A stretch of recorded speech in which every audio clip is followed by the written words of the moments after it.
Welcome back to another episode of the Casey Campbell podcast. Casey Campbell with you, of course. Pleased to be joined by Owen Stark of Milford Football. Owen, how are you? I'm great. How about yourself? Doing well. So, been a busy summer. I know that it's going to get even busier next the next on Monday, where the fun will begin. What is this? You only to do this one more time. How exciting is it to get going next week? It's gonna be good. It's gonna be fun to get the last ride started and to just make memories in this final season. It'll be fun to make memories with my teammates, coaches, everybody. It'll be a great time. Okay, so talk about like what it's been like to just see this program. When you came in to now, it has just been. I know that Milford has had. I know the last decade Milford has not had a lot of good times, but this the good really solid seasons the last few years, and of course what's that been like to be a part of? It's been cool to see everybody grow, teammates, coaches, the whole program. Especially growing up in Milford, it's like you go to these games and there's not a lot of wins happening, and just nobody's really seems like they're in it that much. Now it feels like everybody's in it. The stands are always packed. There's always energy at the games. It's just fun to be a part of and enjoy. I gotta get to Milford for a game. So what is so I gotta ask you, like, what's been like your favorite moment so far in your football career? Ooh, geez. Oh, I mean, last year when we played Mott, that was a pretty fun game to be a part of. Okay. Um, what do you like playing better? I know you play on both sides. Like, is there a more like challenging side? Like, is offense or defense? Like, what do you feel like? Do you have to like? What do you feel like the biggest challenge you have is on offense or on defense? Like, just as a personal preference. I would say defense is probably the harder one of the two, but I would also say I enjoy defense more just because you just get to go out and you just get to play. It doesn't have to be like right down to the fine line of every detail. You can just be free and do your thing. So that's why I would say I enjoy defense more, even though it's a little more difficult. Okay. Um, what's to can you believe that heading into your senior year, is it knowing that you only got one more shot at this thing? What's kind of like the mindset you have going in? I kind of just want to make memories with my friends, my coaches. I just want to go out there and have fun and make sure that I don't regret anything when I'm done. I want to make sure it's good. I want to make sure I love what I'm doing every single day when I'm out there on the field with my guys, and just that I'm enjoying myself. That's the main goal. And then obviously win some football games and make some memories there too. Yeah. Um, let's do this. How do you get ready for a game? Well, usually how we have it is pretty much right after school. We're staying there. We've got all our stuff. And we do like a team meal before the games, so we're all kind of just like laid back. We're eating, we're talking, we're having fun, and then we get ready. We go through a little walkthrough to get prepared and get in that right mental state. Then we go out. We go out to the field or on the bus if it's a away game, and we're bumping music. We've got a big speaker in the locker room or in the barn if we're at Milford. We're bumping that. That's probably the part that gets me the most locked in is everyone's just loose. They're having fun. Go through our warm ups, and then we're locked in and ready to go. Who controls the speaker? Well, I mean, I don't know. We've had some guys on it the past few years. I don't know who's going to be on it this year, but we'll find out week one. Okay, well, we'll have to report back. So, what's your favorite song to listen to? Well, I don't know if I could say I have a favorite song. A lot of good songs out there that we listen to. Okay. I'm not sure. Let's see. Uh, yeah. Okay. How many routes do you typically have to like remember when you're out on the field?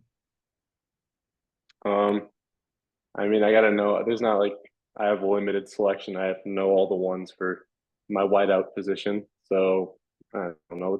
It's honestly not that bad.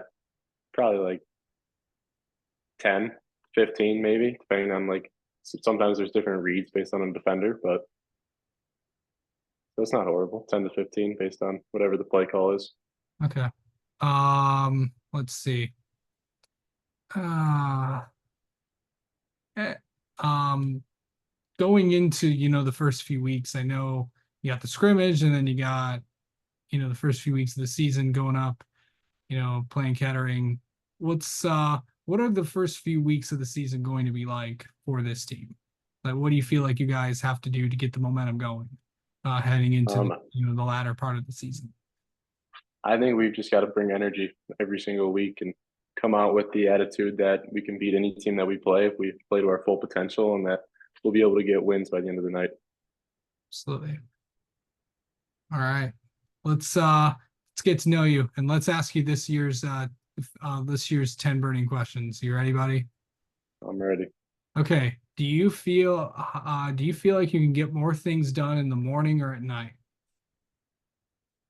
At night, but not if I like wait till late in the day to start. Okay. Um, what is the hardest class you've ever taken? Well, yeah, what is the hardest class you've ever taken? Last year I took AP pre-calc. That was pretty tough, but I still did pretty good. So, Okay. Food you'll never eat. mm, I don't like chicken salad or egg salad or potato salad. Okay. Um, what's the biggest thing people don't understand about high school football? Um, I think that they don't understand that some high schoolers aren't like what they see on TV with college and NFL players, and that a lot of times high school football teams are making do with what they've got and how they can make plays, and it's sometimes it's harder than what it looks and what you're seeing just because you're used to watching guys on TV. Yeah. What's the biggest thing on your bucket list right now? Definitely traveling. I think when I get the opportunity, I want to maybe grab some of the guys and head up north, head out to a different state, something like that. That's definitely on the bucket list. That an after graduation thing, like go travel around? Because I've seen a bunch of people do this, like where they just go Yeah, and travel around the country, just like, okay, we got this van. Somebody did this a few years ago that I knew. It's like we just decided we wanted to go do this. I kind of like that. I mean, I kind of got some strict parents though, so they might not let me go too far, but maybe up north would do. That'd be fine with me. I'd love to do that. Okay. On a scale of 1 to 10, how much of a procrastinator are you? Probably, probably like a 7. Okay. Rank your top five. I know we did this last year with you, but rank your top five eating places. Fast food. Fast food, premium fast food, or restaurants count too. So anything. Um, I'm gonna go fast food because it makes it easier. Places everybody would know. Um, I would say for one, I like Panda Express. Got some good food there. Two, I could go. I like McDonald's. McDonald's is good. Um, Chick-fil-A is good. I like Chick-fil-A. Put that at 3. You throw Culver's at 4, and I could do Popeyes at 5. Okay. All right. What's the most proudest accomplishment you've ever had? Ooh. Um, I guess I could say, I mean, through my sports, obviously I've played varsity 3 years for football and basketball, so that's pretty cool. Basketball, I've won back-to-back district championships with my team, which is another awesome one. And yes, another one. Just I don't know. In the classroom, I'm a good student, which is something to be proud of. Absolutely. Where do you see yourself 5 years from now? Um, Hopefully, I'm graduating college on my path with a degree on my path to having a good job, and maybe a few years after that, starting a family and enjoying my life. All right. And if you could tell your younger self something, what would you tell young Owen? I would tell them to don't overthink anything and just live through everything because it's gonna happen. God's got a plan, and just to stick by that. Absolutely. All right, Owen Stark, thanks for the time as always, and best of luck this season. And we're definitely going to have you on again sometime. Oh yeah, thank you very much.